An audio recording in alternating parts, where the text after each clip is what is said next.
Спадарства, я б хацеў нагадаць, што сёння вельмі важны дзень абароны правоў дзяцей.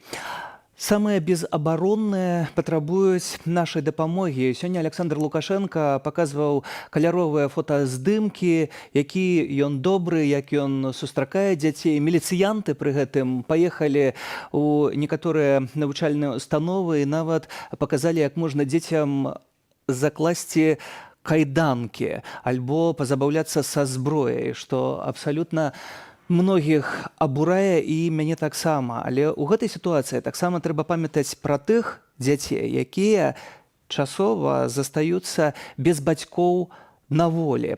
Іх бацькі палітвязні, якія знаходзяцца за кратамі, а таксама трэба памятаць пра тых дзяцей, якія знаходзяцца таксама ў якасці палітвязняў самыя за кратамі.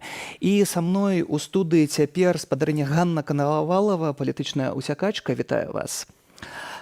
А таксама спадарыня Ганна, бабуля дваіх унукаў Івана і Анастасіі Ярашевічаў, бо маці і бацька знаходзяцца за кратамі. Сергей Ярашевіч з 2 кастрычніка атрымаў 5,5 гадоў узмоцненага рэжыму. Антаніна Коновалова з 6 верасня атрымала 5,5 гадоў калоніі. Як вы жывеце ў гэтай сітуацыі без сваіх дзяцей, а дзеці без бацькоў? Я хочу сказать, что я уехала со своими внуками и Калі ласка, выключце спакойна тэлефон.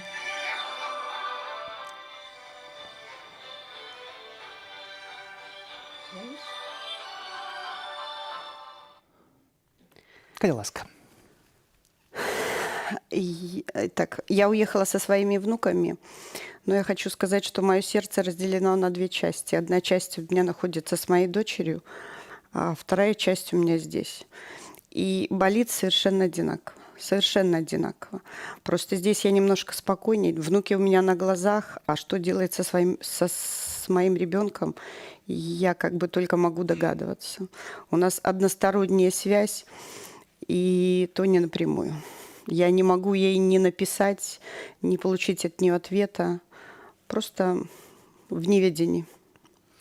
Драматычная сітуацыя. Зрэшты, Насці 4 гады, Івану 6. Яны таксама прыйшлі спадарства да нас, знаходзяцца ў нашай рэдакцыі ў гэтыя хвіліны, а у мінулую нядзелю яны былі на акцыі беларусаў у Варшаве, і мы запыталіся ў іх, што яны памятаюць пра маму і тату. Давайте послухаем. Я памятаю, что мама, она красивая, очень красивая. И ласковая. И очень, она как И я хорошая. почти вообще-то. И помню, что Но она я красивей. спасала страну. И папа наш спасал страну. И они герои вдвоем, мама и папа. Дзеці ўсё разумеюць. Да, да, дети все понимают. Дети пережили 2 обыска. Один обыск был у нас с вооруженными людьми. То есть они знают, как выглядит вооруженный солдат. И они знают, как это все происходит. Калі мы сёння і вы сёння таксама назіраеце за гэтымі фотаздымкамі, якія паказвае міліцыя, калі дзецям закладаюць кайданкі, калі дзецям даюць зброю, калі дзецям садзяць дзяцей у міліцэйскую машыну, гэта што за такая забава? Як вы на гэта на ўсё рэагуеце? Я вообще не понимаю, как можно ходить с этим в школы, там, где дети. У детей должно быть детство. Я как бы очень негативно к этому отношусь. Вы асабіста, напэўна, усімі магчымасцямі спрабуеце стварыць для сваіх унукаў гэтае дзяцінства, але як гэта выглядае? Ці дзеці ўзгадваюць, плачуць, сумуюць па бацьках? Они не плачут. Они изначально не плакали.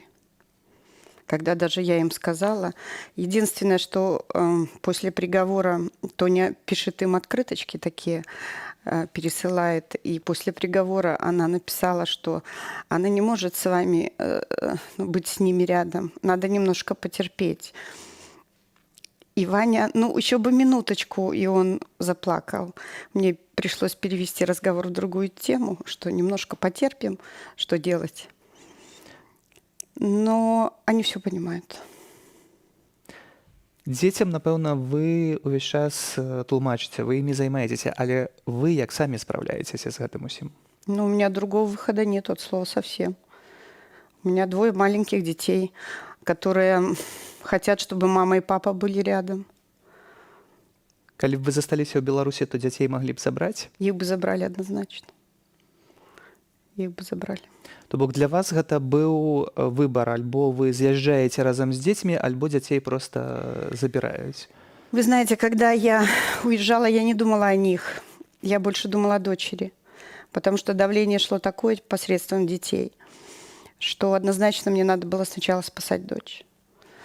А уже заодно потом получилось так, что... Хотя я же все знала. Я все знала, что нас ждет, если мы останемся. Через что пройти придется детям. И как нам придется бороться с этим. Поэтому мы уехали в одночасье. Когда-то в 2010 году об этом очень хорошо рассказала Ирина Халип. Я ей очень за это благодарна. Распавяла, як здзекваліся над іх сынам таксама. Конечно. І мы назіраем таксама жахлівыя рэчы. Ні дарослыя, ні дзеці не стрымліваюць прадстаўнікоў гэтай сістэмы.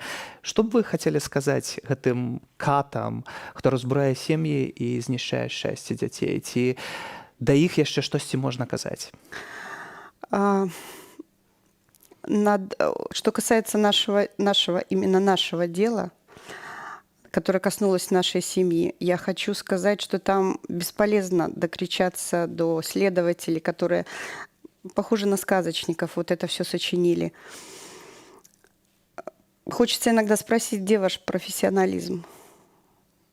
Куда вы его дели? Судьи о чем думают? Но я бы хотела обратиться к тем людям, которые рассматривают апелляции. Подумайте еще раз, прежде чем что-то принять.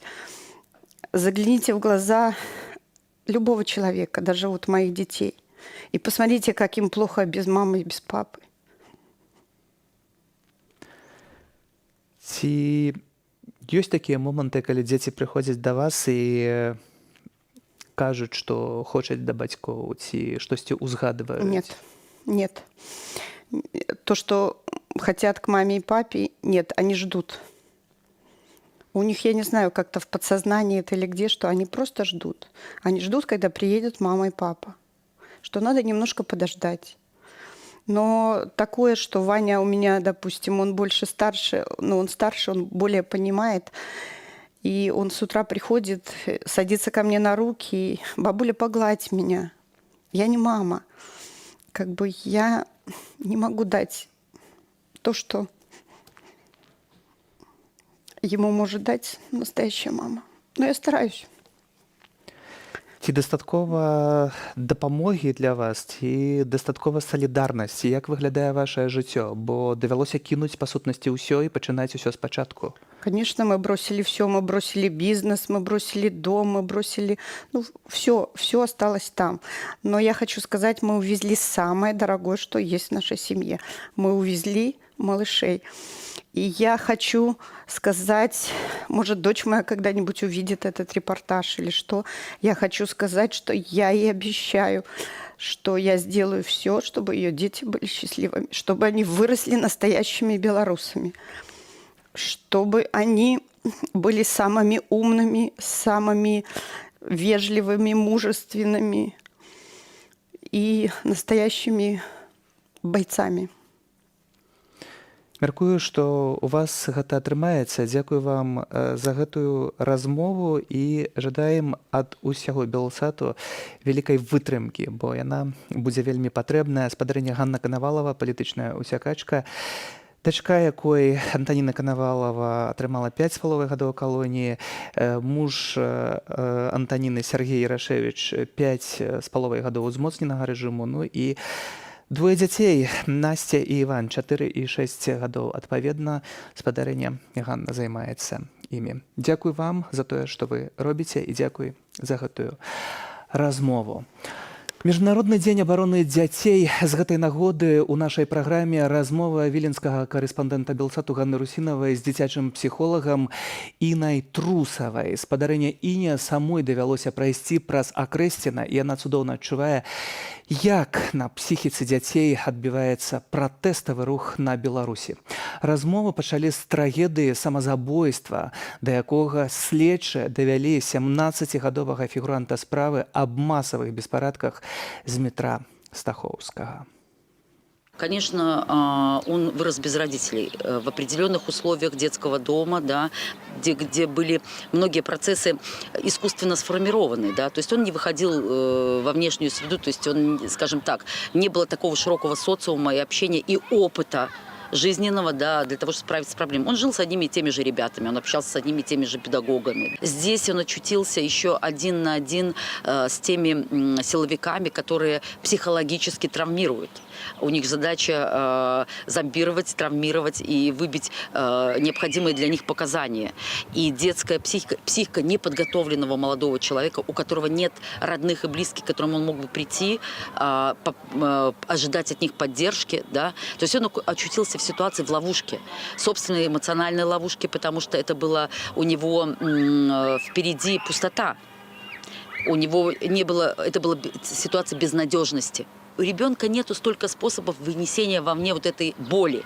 И если еще, не дай бог, у него нету рядом с кем поделиться, то он всю эту боль он будет держать внутри себя, да, и с ней не справиться, просто потому что у него нету еще ни моральных, ни физических, ни эмоциональных сил, потому что его психика еще не сформирована. Вообще, по статистике общемировой, вот именно подростковый возраст, пубертантный, он опасен тем, что у ребенка идет такое состояние, когда вот, ну, покажу на руках, ум вот здесь, да, а эмоции вот здесь.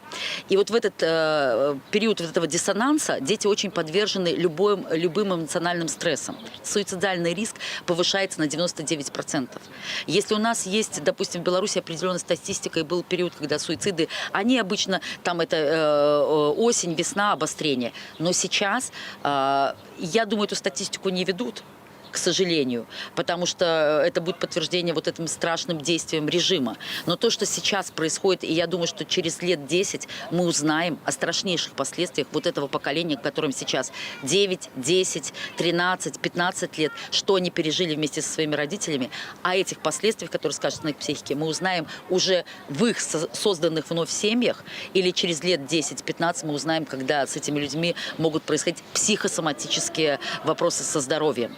Если взрослый человек уже имеет, ну, какой-то опыт жизненный, и он может справляться, плюс психотерапию пройдет активную, то потом, скорее всего, уже без медикаментозного вмешательства, да, без фармакологии ребенок этот не сможет уже справляться с трудностями и проблемами. И самое опасное не только для его жизни, но и для жизни всех тех, кто попадет в его окружение, потому что у него будут постоянные страхи, да, у него будет возврат к прошлому пережитому негативному опыту.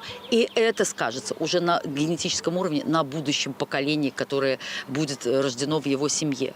История циклична. И эти события происходят всегда, потому что всегда есть люди, которые хотят жить свободно, и всегда есть люди, которые привыкли к власти, да, к тирании.